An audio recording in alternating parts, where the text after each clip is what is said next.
I want to spend some time here describing some common traits, the mindset behind responsible retirees. I think the best way to do that is to walk through maybe a hypothetical, common scenario for someone that comes in to meet with us.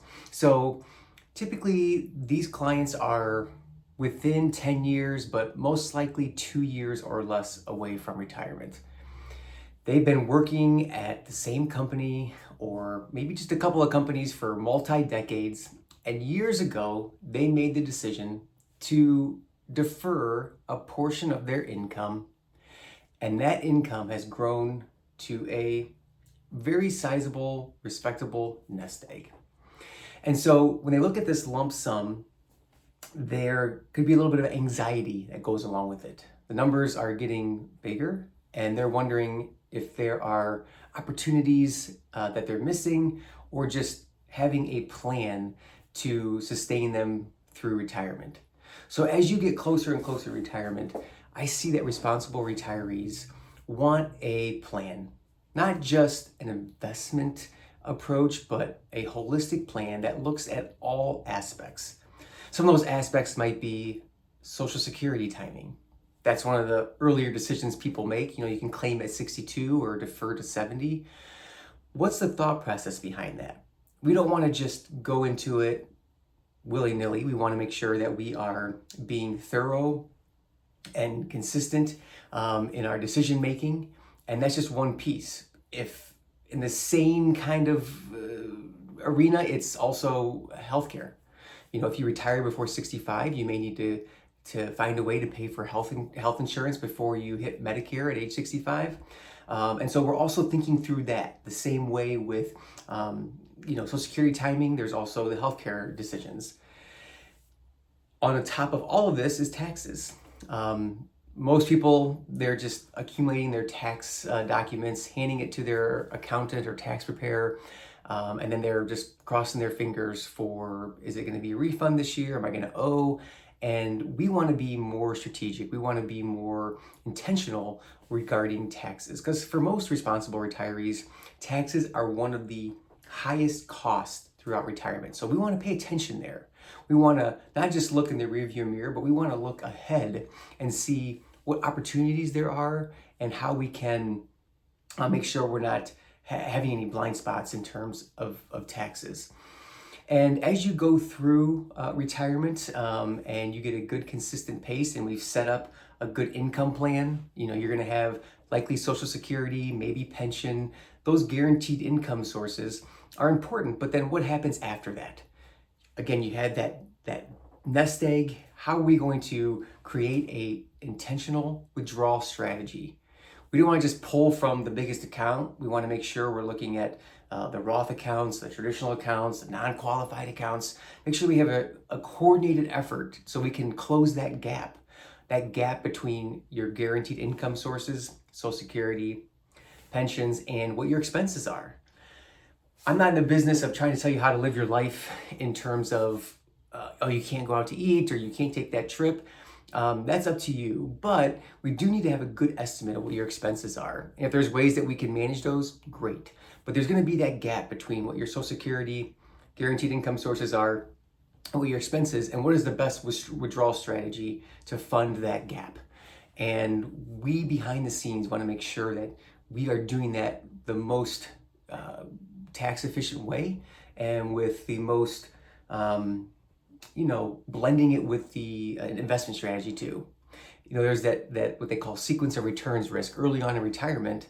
If there's a significant market decline, your income could be at risk. So we want to make sure that we're using an income approach that is not taking a bunch of risk, and that can smooth out the plan, and that income can be there consistently for you.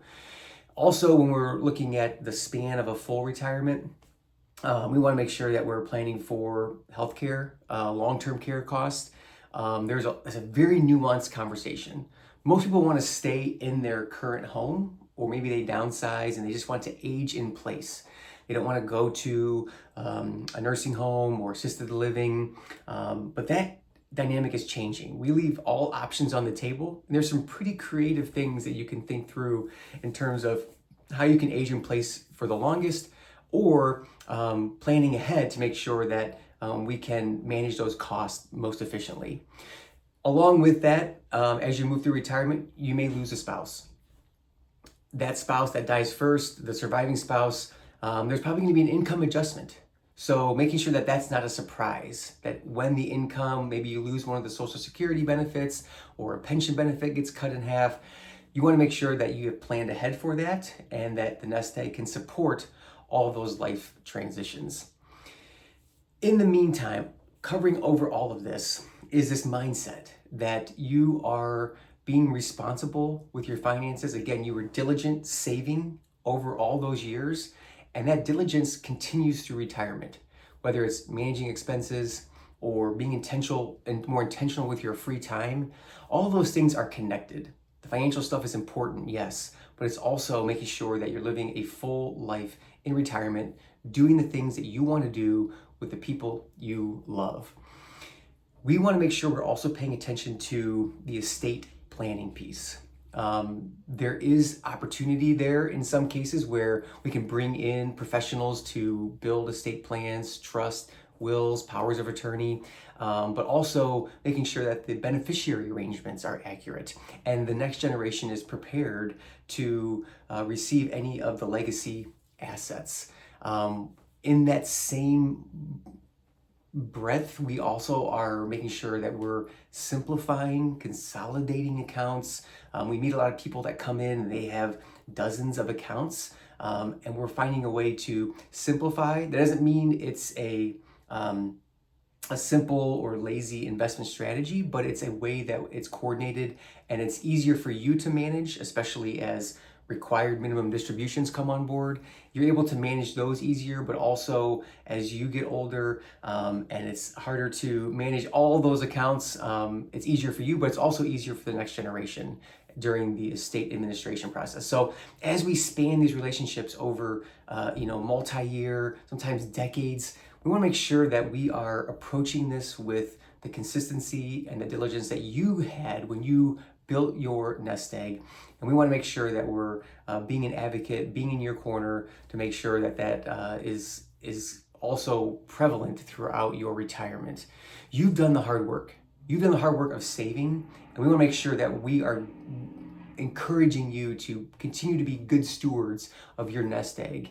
And it's our job to bring those strategies, whether it's a tax strategy or withdrawal strategy or a future tax change strategy. We're bringing those to you to make sure that those opportunities are making sure that your nest egg is more efficient and we're not leaving money on the table or money falling through the cracks. So hopefully this is helpful to kind of give you a little peek behind the curtain to some of the things that we talk about and things that we see for responsible retirees. And if you would want to talk about your situation or schedule a call, I'd be happy to do that. You can click the link below, and I look forward to talking with you. Have a great day.